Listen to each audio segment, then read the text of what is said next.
Hello friends, welcome to Psycho Psycho. In this video, you're going to learn Adlerian therapy, a neo-Freudian therapy, a neo-dynamic therapy. So, who is Adler? Alfred Adler was a young brother of Sigmund Freud. He resigned at the Vienna Psychoanalytical Society in the year 1911 and founded for individual psychology in the year 1912. Karen Horn, Eric Fromm, and Aris Tang Sullivan agreed to the Adler concept of social, psychological, and teleological or goal-oriented view of human nature. Basically, these people are called neo-Freudian or neo-psychoanalytic theorists because they develop their own theory and they oppose deterministic and instinctive theory of Sigmund Freud. View of human nature. According to Adler, humans are motivated primarily by social related needs rather than by sexual urges. Behavior is purposeful and goal directed, and consciousness, more than unconsciousness, is the focus of therapy. Adler stressed choice and responsibility, meaning in life, and striving for success, completion, and perfection is more important in the therapy. He also made the same concept to deny the instincts and deny the deterministic behavior rather than focusing on choice and responsibility. According to Adler, both in environment and biological perspective is not at all determine the person's personality, but rather they affect the person's well-being or the person's achievement process. Subjective perception of reality. Freud concept was to make sure that our human nature, human personality is driven by the unconsciousness. But here, Adler is talking about phenomenological, which means paying attention to the individual way in which people perceive their world, referred to as subjective reality, which includes the individual perceptions, thoughts, feelings, values, beliefs, convictions, and conclusions. Behavior is understood from the vantage point of the subjective perspective. Unity and pattern of human personality. Ad- Adler founded the individual psychology, where the term individual is derived from individuum, which is a Latin word which means indivisible. Here, in his theoretical approach, he wanted to avoid uh, reductionism. Adler emphasized the unity and indivisibility of the person and stressed understanding the whole person in the context of his or her life. How all dimensions of a person are interconnected and how all these components are unified by the individual movement towards a life goal. It is a holistic concept which implies we cannot be understood in parts, rather, all aspects of ourselves must be understood in a relationship. The focus is on you understanding all person within the socially embedded context of family, culture, school, and work. We are social, creative decision making beings who act with a purpose and cannot be fully known outside the context that have meaning in our lives. So, what individual psychology assumes? Here, being a Adler therapist, we do assume three things in a client's life. Behavior as purposeful and goal oriented. Here, Adler replaced the deterministic explanation with the teleological, which mean purposeful or goal oriented. A basic assumption of individual psychology is that we can only think, feel, and act in a relationship to a goal. We can be fully understood only in light of knowing the purpose and goals towards which we are striving. Adler was influenced by the philosopher Ernst Weininger, who noted that people often live by fiction. Many Adlerians use the term fictional finalism to refer to an imagined life goal that guides a person's behavior. It should be noted, however, the Adler ceased using this term and replaced it with the guiding self-ideal and a goal of perfection to account for our striving towards superiority or perfection. And the second one, striving for significance and superiority. Adler stressed that The recognition of inferiority feelings and the consequent striving for perfection or mastery are innate. They are two sides of the same coin. So, your superiority means being superior to someone or being good, being great to someone. It's not like that. The goal of superiority contributes to the development of human community, and people cope with feelings of helplessness by striving for competence, mastery, and perfection. And the lifestyle. Yeah, basically, lifestyle, it is nothing but plan of life, style of life, strategy for living, and roadmap of life. Lifestyle includes the connecting themes and rules of interaction that give meaning to our actions. Lifestyle is often described as our perception regarding self, others, and the world. It includes an individual characteristics, way of thinking, acting, feeling, living, and striving towards long-term goals. Social interest and community feeling. Social interest and community feeling are probably Adler's most significant and distinctive concept. This term refers to individual awareness of being part of human community and to individual attitude in dealing with the social world.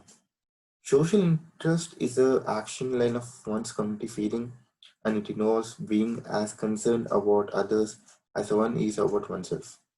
This concept involves the capacity to cooperate and contribute. Social interest requires that we have enough contact with the present to make a move towards a meaningful future, that we are willing to give and to take, and that we develop our capacity for contributing to the welfare of others and striving for the betterment of humanity. This social interest or socialization is developed begins in childhood and involves helping children to find a place in society and acquire a sense of belonging as well as ability to make a contribution. Social interest to be innate but also can be learned, developed and used.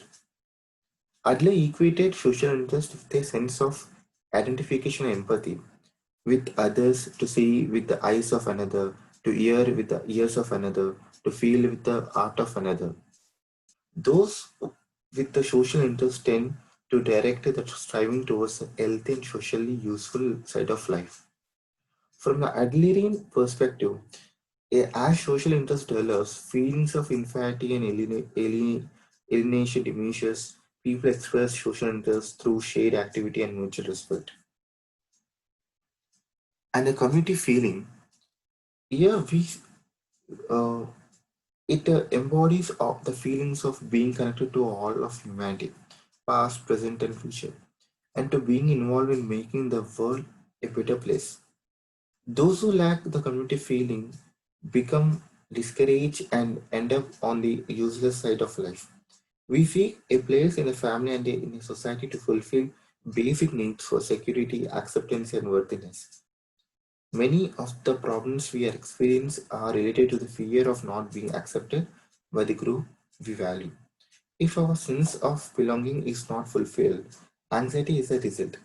Only when we feel united with others, we are able to act with courage in facing and dealing with our problems. Adler taught that we must successfully master three universal life tasks.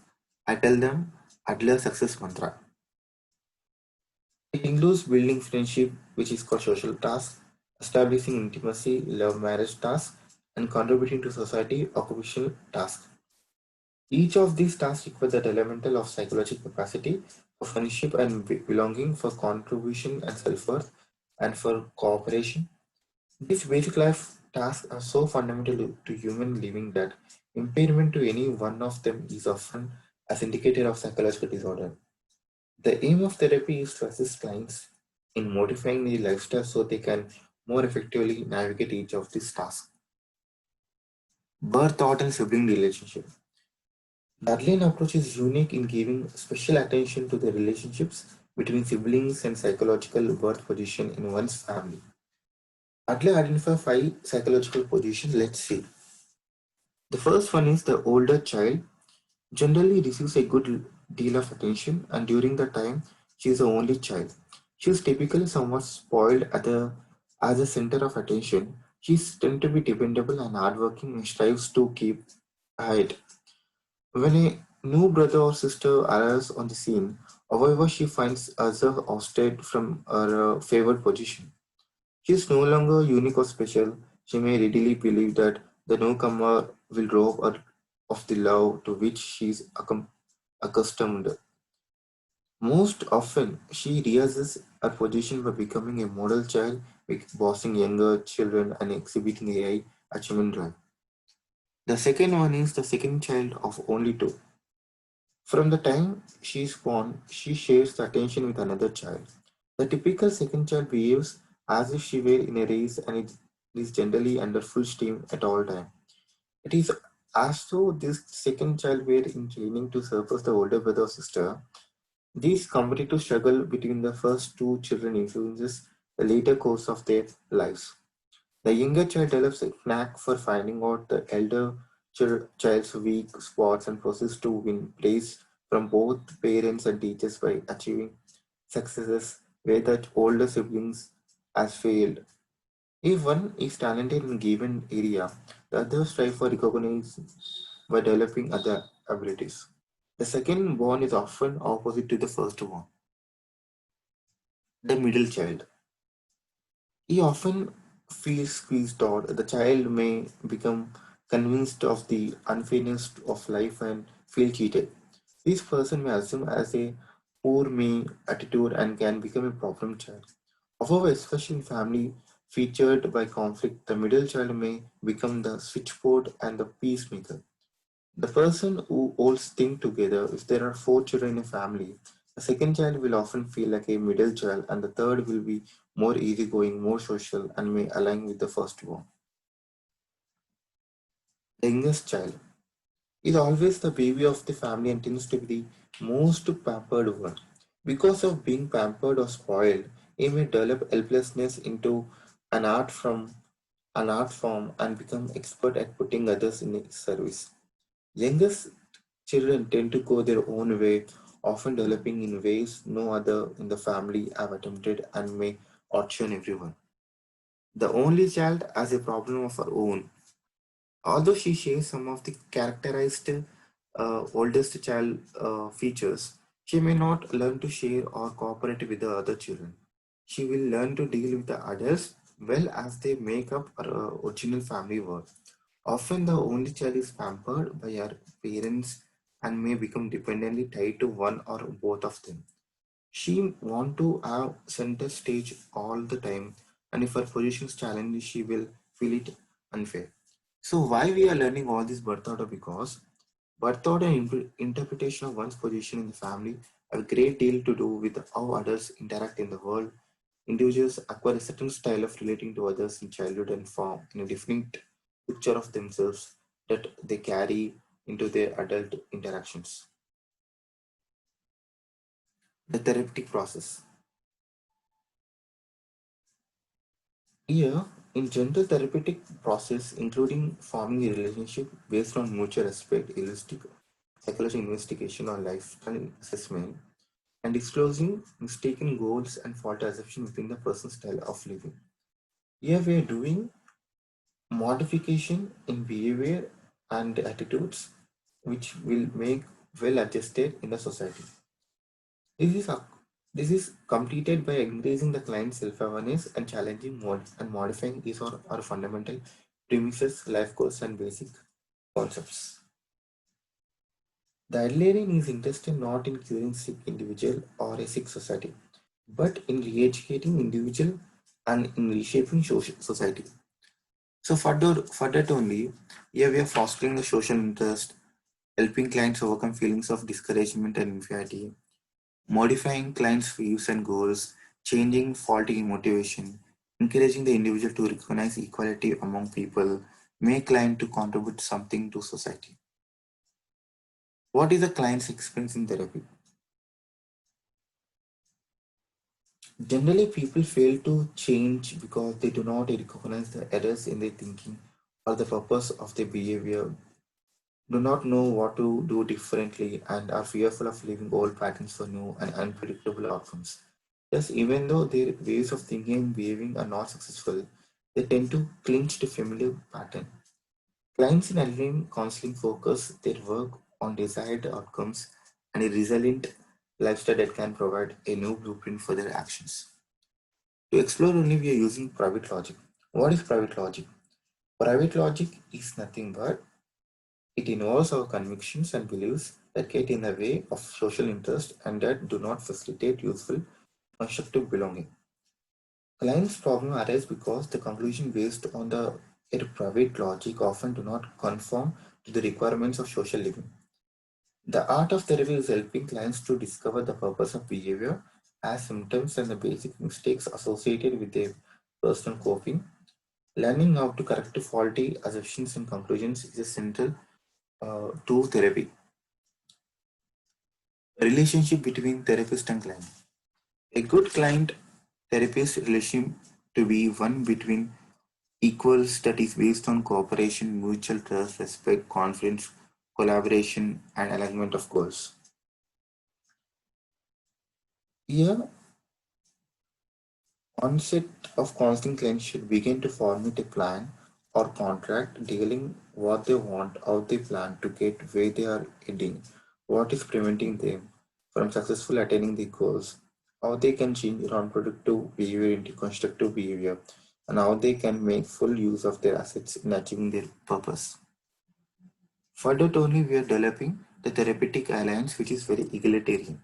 You are educating or you are reorienting the clients, not at all guiding them. Application. If you take therapeutic techniques and procedure, we are using Adelium brief therapy, which was incorporated by Dreekers. We do have four phases in this. The first phase includes the establish the relationship. The Adelium practitioner works in a collaborative way with clients, and their relationship is based on a sense of interest that grows into caring, involvement, and friendship. Therapeutic progress is possible only when there is alignment of clearly defined goals between therapist and client. Adlerian therapies focus on making person-to-person contact with clients rather than starting with a problem. Clients' concerns surface rather quickly in therapy, but the initial focus should be on the person, not on the problem. One way to create effective contact is for counselor to help clients become aware of their assets and strengths rather than dealing continually with the deficits and liabilities. Therapists provide support, which is an antidote to despair and discouragement. During the initial phase of counseling, the main technique are attending and listening with empathy, following the subjective experience of the client as closely as possible, identifying and clarifying goals, and suggesting initial answers about purpose of clients, symptoms, actions, and interactions. If the client deeply understood and accepted the client's is likely to focus on what he or she wants from therapy and thus establish goals.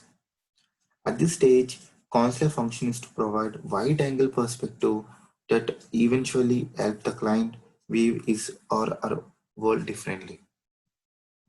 In second phase, we explore the individual psychological dynamics.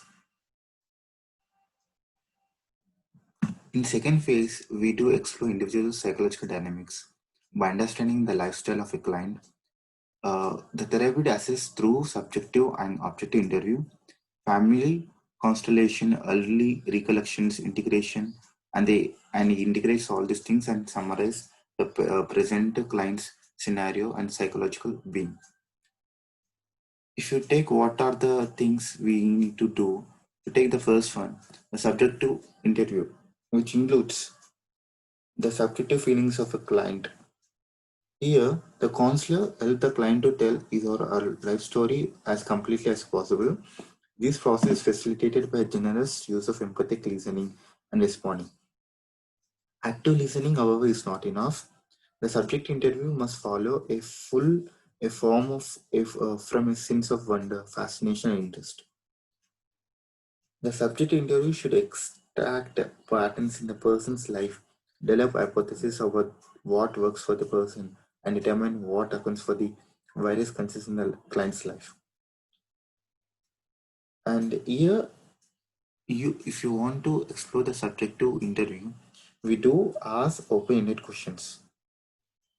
And in objective interview, it seeks to discover information about how problem in the client's life began, any precipitation events, a medical history, including current and past medication, a social history, the reasons the clients choose therapy at this time, the person's coping with a life task, a lifestyle assessment. Here, counselor act as a lifestyle investigator and based on interview approaches developed by Adler and Curis, the lifestyle assessment start with investigation of person's family constellation and early childhood history. Counselors also interpret the childhood experiences, seeking to understand the meaning that she or he has attached to life experiences. In family constellation, including the client's evaluation of condition that prevailed in the family when the person was a young child. Here we are including birth order, parental relationship, and family values, and extended family and culture. We do ask some of these questions like who was the favorite child? What was your father's relationship with the children? Your mother's? Which child was most like your father, your mother? In what respects? Who among the siblings was most different from you? In what ways? Who among the siblings was most like you? In what ways? What were you like as a child? This type of questions will give a complete analysis of a family constellation. If we take early recollections, here, here we use client to provide his or earliest memories, including the age of the person at the time of remembered events and feelings or reactions, which are associated with the recollections. Early recollections are one-time occurrences, as usually before the age of 9, pictured by the client in clear detail. How we see the world, what our life goals are, what motivates us, what we value and believe in, and what we anticipate for our future is understood by getting these early recollections. At the end, we integrate all these things and summarize the client's behavior, and we use that narrative summary of the person's subjective experiences and life story, a summary of family constellation and elemental data, a summary of early recollections, personal strengths or assets, and interfacing ideas, and a summary of coping strategies. In phase 3, we encourage self understanding and insight. So, what is insight? Insight is understanding translated into constructive action. When Adlerians speak of insight, they are referring to an understanding of the motivation that operate in a client's life. Self-understanding is only possible when hidden purpose or goals uh, are taken into surface level. Here, self-understanding is only possible when the hidden purpose and goals of behavior are made conscious. An insight is a means to an end and not an end of in itself. People can make rapid and significant changes without much insight. Here you're doing interpretation, which deals with the client's understanding motives for behaving the way they do in the here and law. Adlerian disclosures and interpretations are concerned with creating awareness of one's direction in life, one's goals and purpose, one's private logic and how it works and one's current behavior.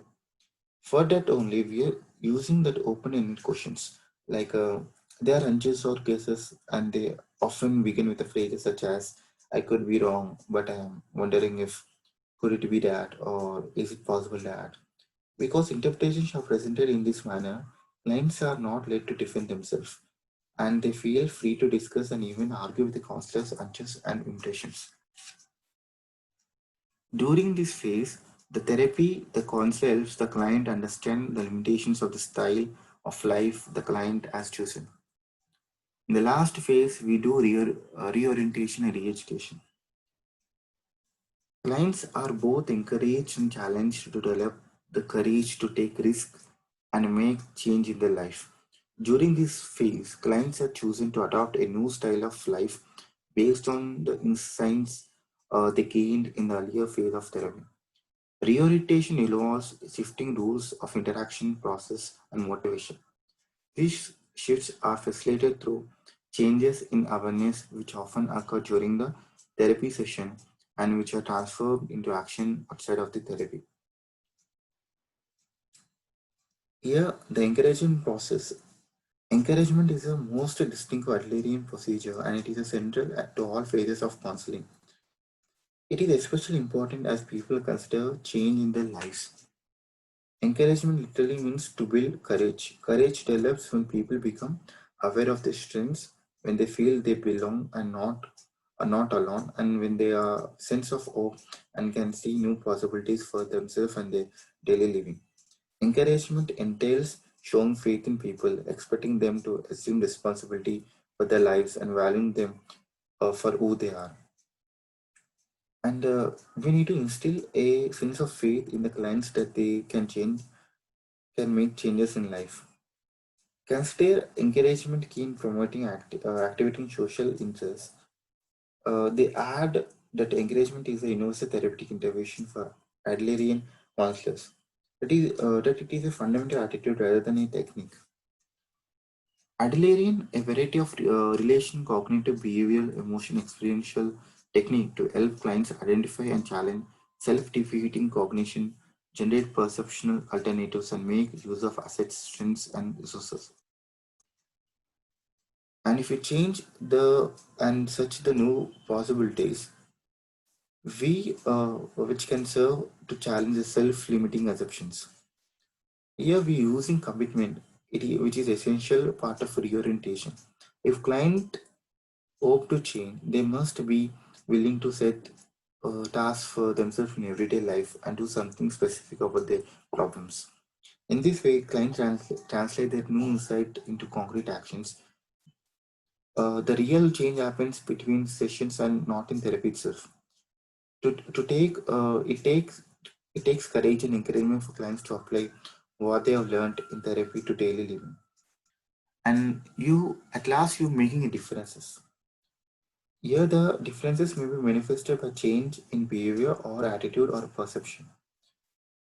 The techniques that go by the names of immediacy, advice, humor, silence, paradoxical intention, acting as if spitting in a client's soup, catching oneself for the push button technique, externalization, reauthoring, avoiding the traps, confrontation, use of stories and fables, early recollection analysis, assessment, encouraging task setting and commitment, giving homework, and terminating summarizing have all been used in this last phase. And let's see areas of application. The Adler model is applied in education where students school children who take faulty lifestyles are counseled, and it is applied to parent education too, where a parent education which stresses listening to children, helping children accept the consequence of the behavior, applying emotion coaching, holding family meetings, and using encouragements. In couple counseling or family counseling, we cou- couples are taught specific techniques that enhance communication cooperation. So for that, we are techniques are like listening, paraphrasing, giving feedback, having marriage conferences, expectations, doing homework, and enacting problem solving. And here, therapist considers the lifestyles of partners and the interactions of two lifestyles. Emphasis is given to helping them decide if they want to maintain their relationship, and if so, what changes they are willing to make. And if you want to apply in a group counseling, here a counselor work like a agent, like value forming agent. Through the mutual sharing of these early recollections, members develop a sense of connection with one another, one and group cohesion is increased. The group becomes an agent of change because of the improved interpersonal relationships among members and the emergency of hope. And let's talk about limitations. The main limitation of Adler therapy is like it still requires empirical testing and comparative analysis.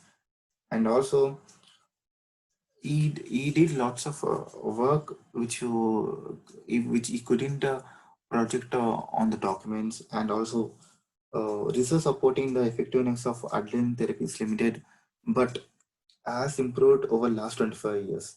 However, a large part of the theory still requires empirical testing, and this especially truly in the conceptual areas that Adlerian accept as axiomatic. For example, the dilemma of lifestyle, the unity of the personality, and acceptance of a singular view of self, the rejection of prominence of heredity in determining behavior, especially pathological behavior, and the usefulness of the multiple interventions used by various Adlerian. So all these two must be cross-checked, and they should be well defined, and they should be systematically explained. And the popular quotation which was given by Arfan Adler: meanings are not determined by situations, but we determine ourselves by the meanings we give to situations. So that's all, friends. Thank you for watching. If you have any doubts, you can comment.